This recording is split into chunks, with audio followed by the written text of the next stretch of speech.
Everyone, welcome back to this session. So we learned how to create a machine learning model based on decision forest regression to predict price of a house for continuous data.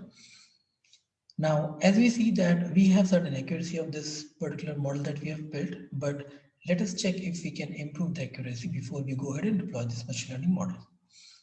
Now, one of the things that we checked in when we were dealing with the data, we saw that there were 15 parameters, 15 features in this data, right? When we predicted the house price.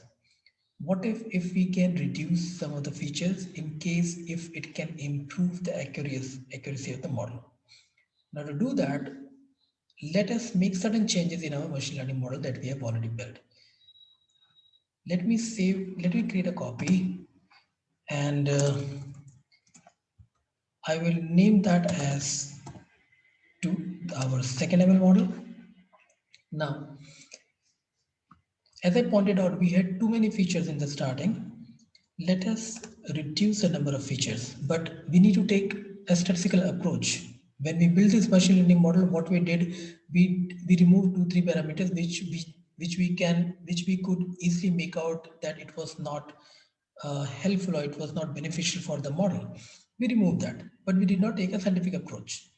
Now, on the remaining parameters, let us take approach of filter-based feature selection.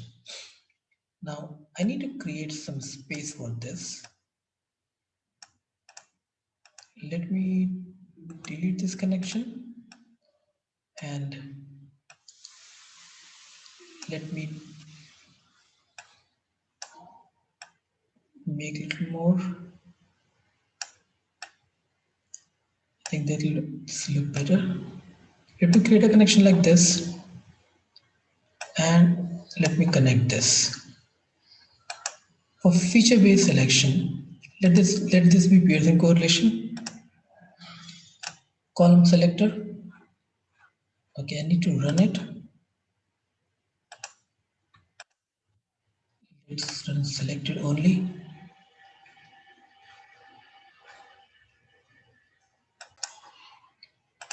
Let's select this. Let's add price. The checkbox. Number of desired features. Let's pick all. Okay. Let's pick all. We had 15. Let's run selected.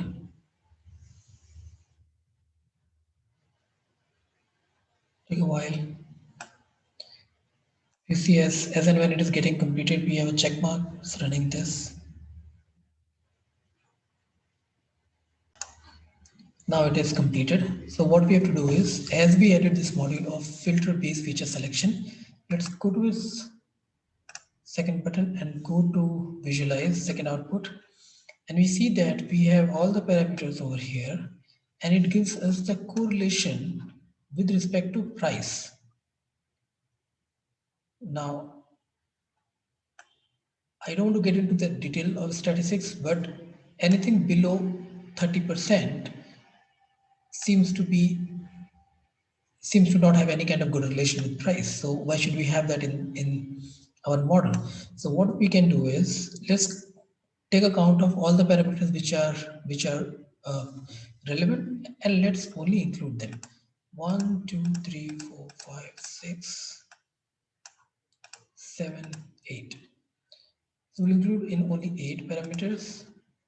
So filter based selection, let's include only 8.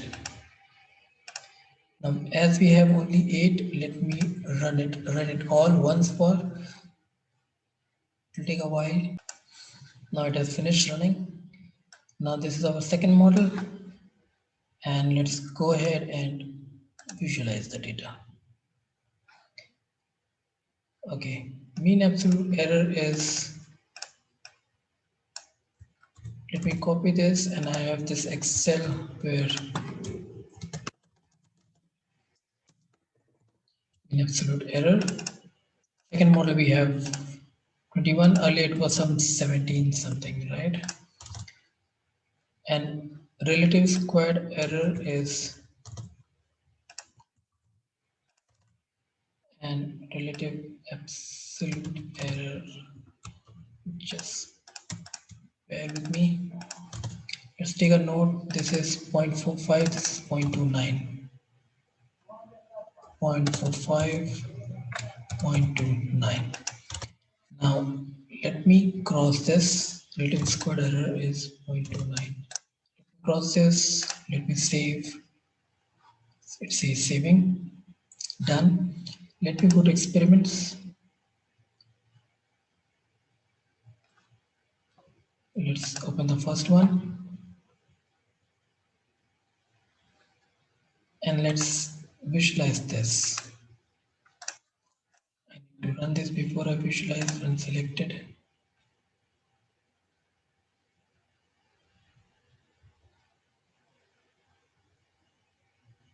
Give it a moment. Now it has run. Let me visualize.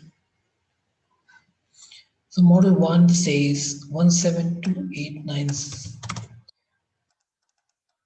17289. Let's make it 1. So this was better.